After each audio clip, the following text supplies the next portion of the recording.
Hello everyone, I'm Brofi1322. Now, Gears of War is an incredible game and can produce some amazing moments such as this where I get all 6 kills in this 6v3 situation to win the round.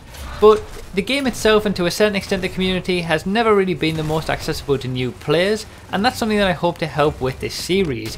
Ultimate Edition is the perfect way to get into the Gears franchise as it brings everything back down to basics, and I intend to use it to create short videos like this to help you improve your skills in preparation for Gears 4. Whether you're brand new to the game or just never sort of got into the multiplayer, I'm aiming to break things down as much as possible so you can get the enjoyment out of the game that I know it can provide.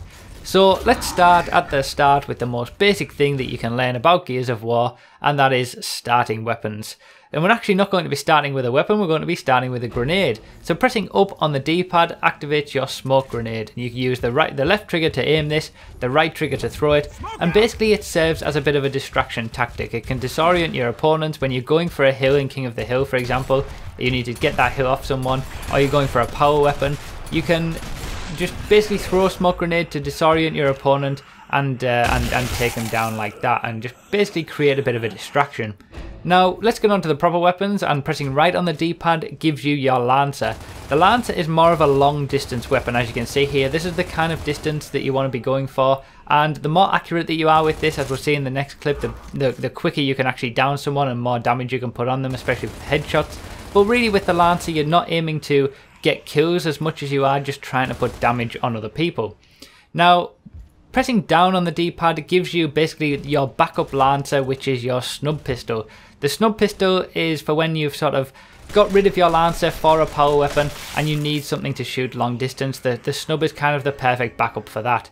Now onto the most important weapon in the game, and that is pressing left on your D-pad for the Gnasher. You're going to be using this for the majority of your kills, and this is the kind of distance that you want to be using it.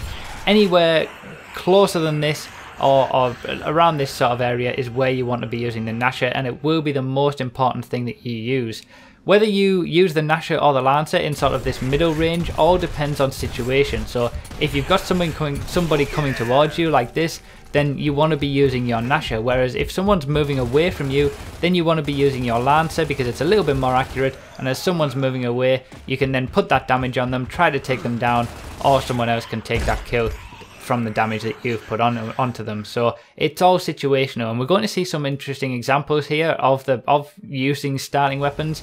Now the chainsaw on the Lancer can be activated by holding B, but I wouldn't say that it's necessarily something that you should be using as a matter of course. It can get you out of trouble if you're stuck, but in general you shouldn't use it because as soon as someone puts any kind of damage on you, as you can see there, the chainsaw stops working. So definitely don't try to use the chainsaw all that much if you can avoid it. Now, this is the way not to use a Lancer basically. So this guy, he gets the kill there with the Gnasher, which is perfect, but then for some bizarre reason he switches to the Lancer, and when you've got two people with a Gnasher in that sort of a range, you are never ever going to come out on top there. So that was the way that you shouldn't use a Lancer. This is the way that you probably should. So as you can see, I see this guy coming up behind. He's quite a distance away, so I put a lot of damage onto him with the Lancer. This guy sort of gets in the way, but I switch to my Gnasher and I get a bit lucky there. But as I move closer, you saw me go to my Gnasher. You know, we downed each other at this point, and my teammates can then come in and help us out and get that kill.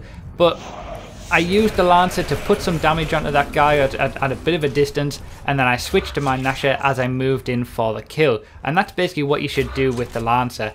Now here, as you can see, somebody's coming in with the chainsaw, and that's why you shouldn't really use it, because anybody who knows what they're doing with a Gnasher can just take you down quite easily and you've got really no defense. But this is how you should be really using the Gnasher, you know. This is the sort of the area where you want to be using it. I'm defending this hill. This is obviously in King of the Hill, and this is why you need to be proficient with the Gnasher. This is why you need to start getting good with it and being able to use it, at least to a certain extent. You know, you don't need to be amazing with it, and I'm not certainly one of the best with it, but as long as you can use it to defend yourself in these situations, in these close quarter situations, this is where you need to be using it, and this is where it will really help you out. As you can see here, all I've used is the Gnasher to defend this hill for quite a lot of points and a lot of time. Now at this point I'm going to be showing you how to basically use both of them. Now this is where I'm using the Lancer from a distance, so I'm not really going to be able to get there in that hill, but my teammates are in there trying to get the kills, so I'm just putting damage onto people. I'm putting damage onto anything that moves. As it turns out, I do get 2 kills as well with it, but that's not really what I'm hoping for. All I'm hoping is to put some damage on to allow my teammates who are actually in that area to capture that hill, to be able to get those kills much easier. Now as I leave that area, I automatically switch to my Nasher so that I'm ready for whatever I see, and it turns out to be a good decision because, as you can see, I run into someone here and I'm able to get that kill relatively easily because I was prepared with the Nasher already out. So you always want to be prepared with whatever situation that you're going to be in.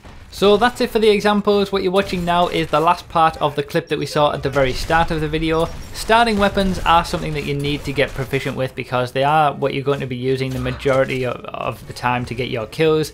And I hope this video has gone some way to helping you, certainly at least with the basics and what situations that you should be using each of the weapons for. We'll gradually get more advanced as the series goes on, and in the next episode I'm going to be focusing on power weapons, but I do want to start out very basic to really help you guys, if you are new to the game, to get an idea of what to do. So thank you guys for watching. If this has helped you at all, leave a like, leave a comment, subscribe if you want to do that as well. Thank you so much for watching. I really do appreciate all of your support as always, and I'll see you next time.